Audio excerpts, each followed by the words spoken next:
requested to read. And I thought for a while,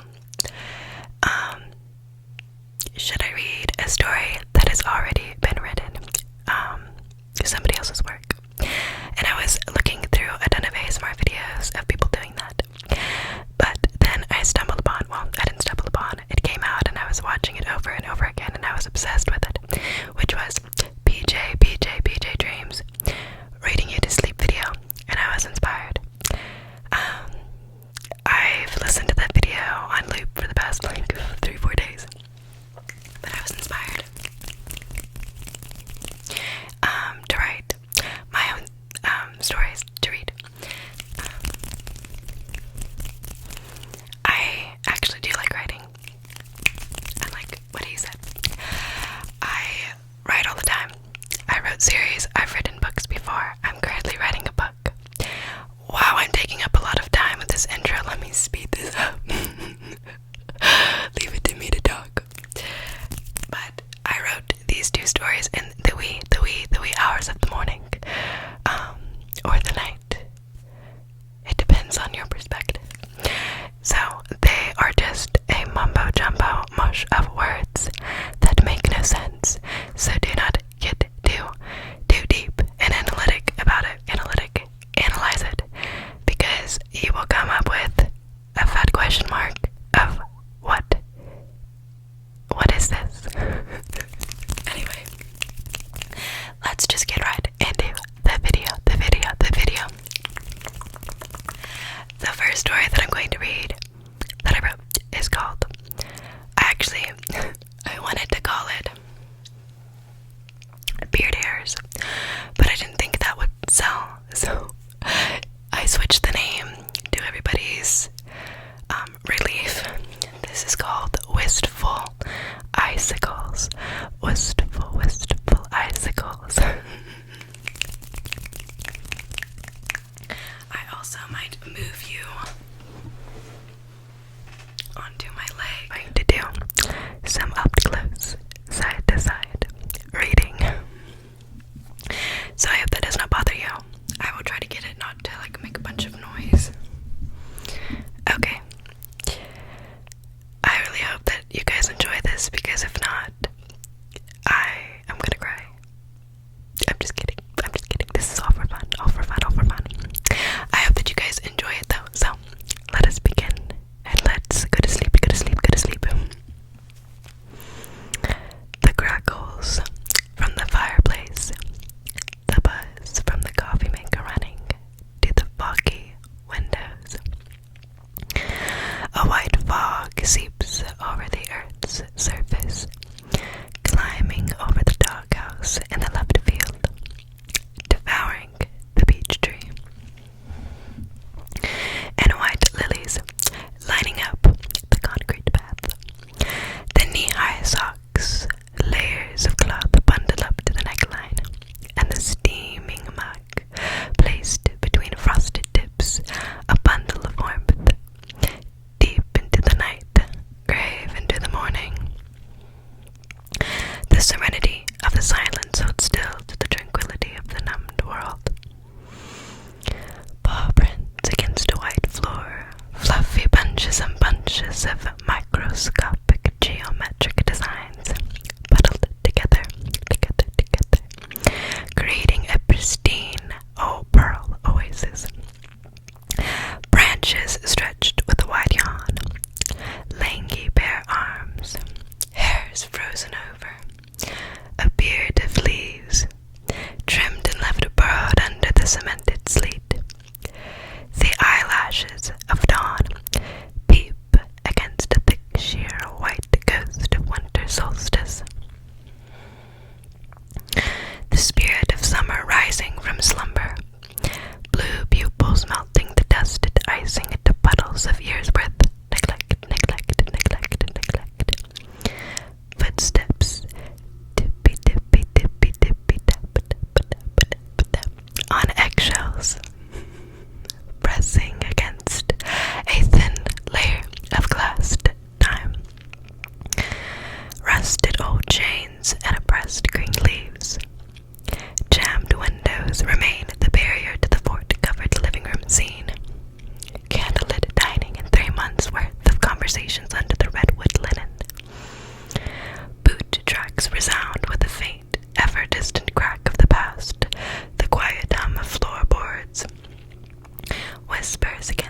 whispers between the ceiling panels. Deer tracks wasted down the walls. Stolen flames, burnt candle wax layered over the white trim. Spring dreams rest under the mattress of wilted will. Pinned brows and spent breath. Muggy air trapped in the loving memory of the mahogany bed frame. Dressers dressed with mementos. Pinned expressions exiled in a four-walled prison. Laughs muted to a simple open smile. Eyes wide, noses scrunched, yet expressions lost to the warmth of the vague remembrance, to what spurred such a moment of cheer. Sunlight slants across the lodge and into the wasteland of beaches and beard hairs. Nostalgia, a sorrowful sunny smile, laced through idealized memories. The reflection pond of flushed red cheeks, the carrot-nosed snowman, now the river of forgotten youth. Rainy afternoons, thunderstorms turned into white scones poached on the arrowheads of the white picket fence. Ivory braids of morning caffeine and evening chamomile aromatherapy. The woodpecker sets the tune.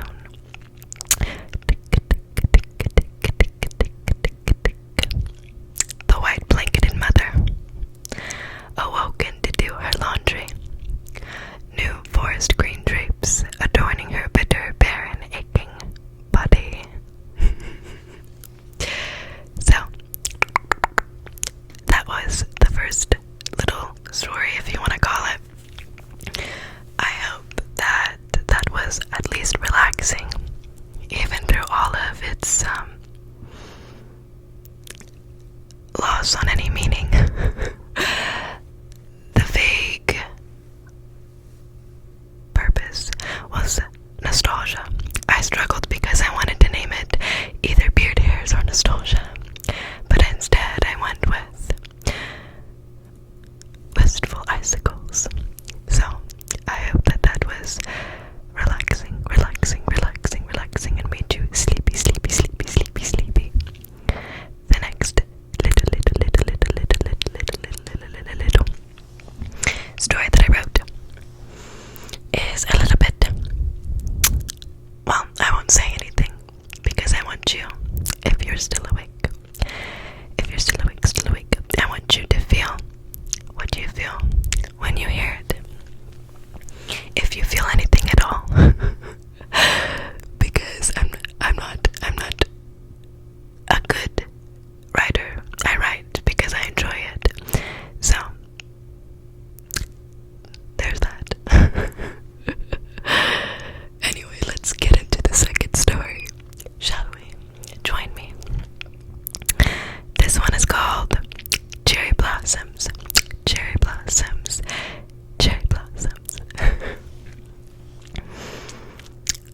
I think of you every morning.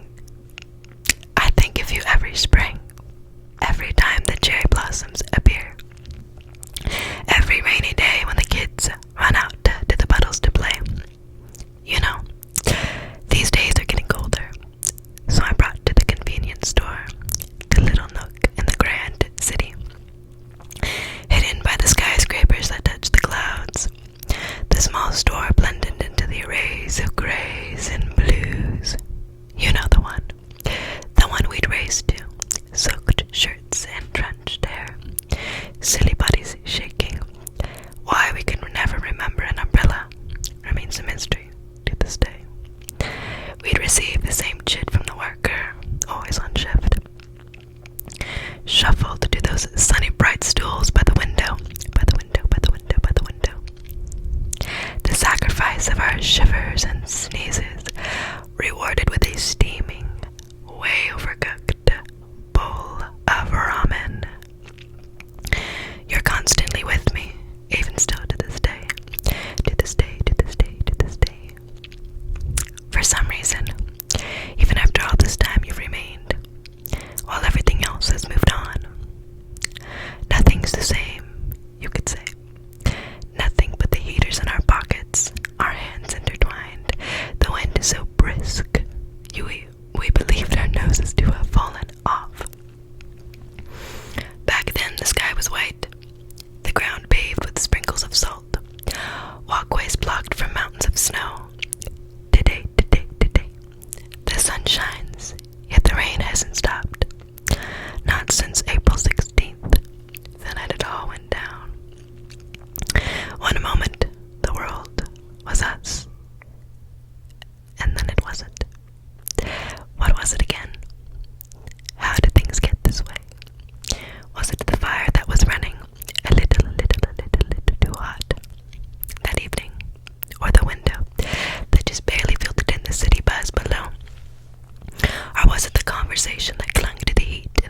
commotion downstairs probably was a mix of all.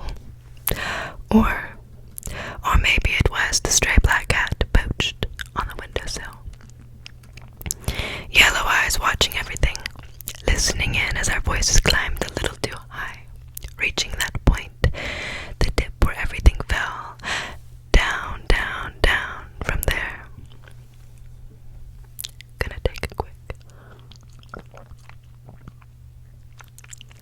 water break.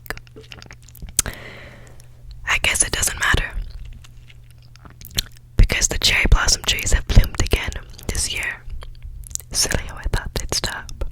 With all the spring rain, I've wondered how everything hasn't just gotten caught up in the current.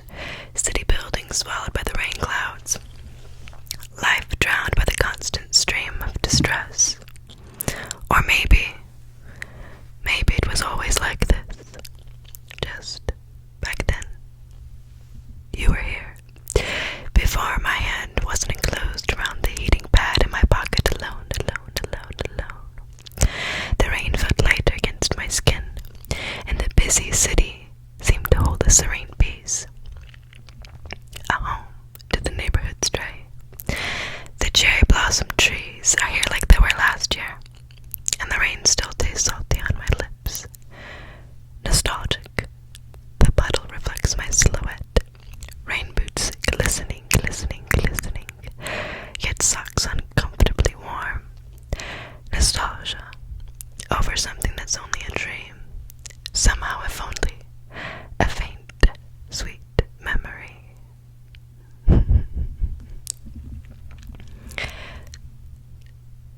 That is the end of my two little short stories. Would these be considered short stories? They're not even 2 pages long. They're only a page long each. My throat was getting a little bit dry there.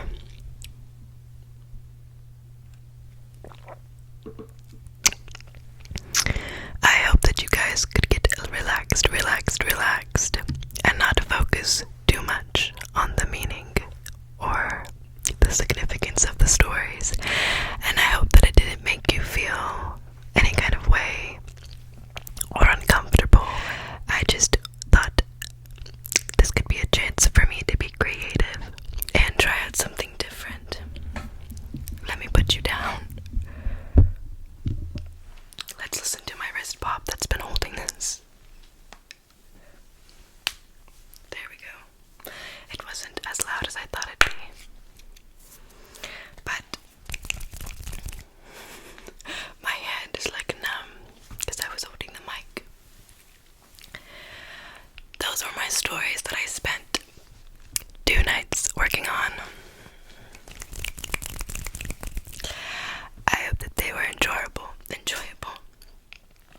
relaxing, or at least tingly.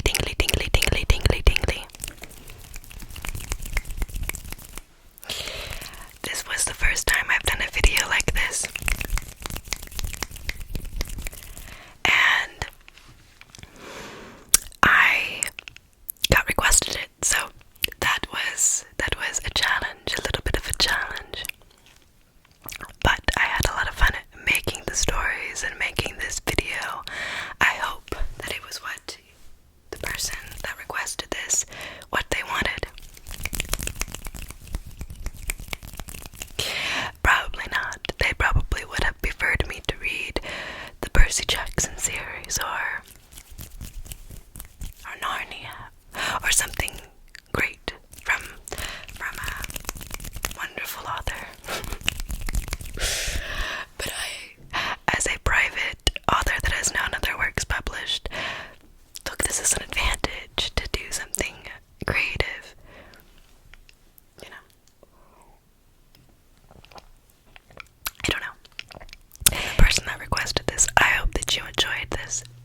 soft spoken. I'm assuming that you wanted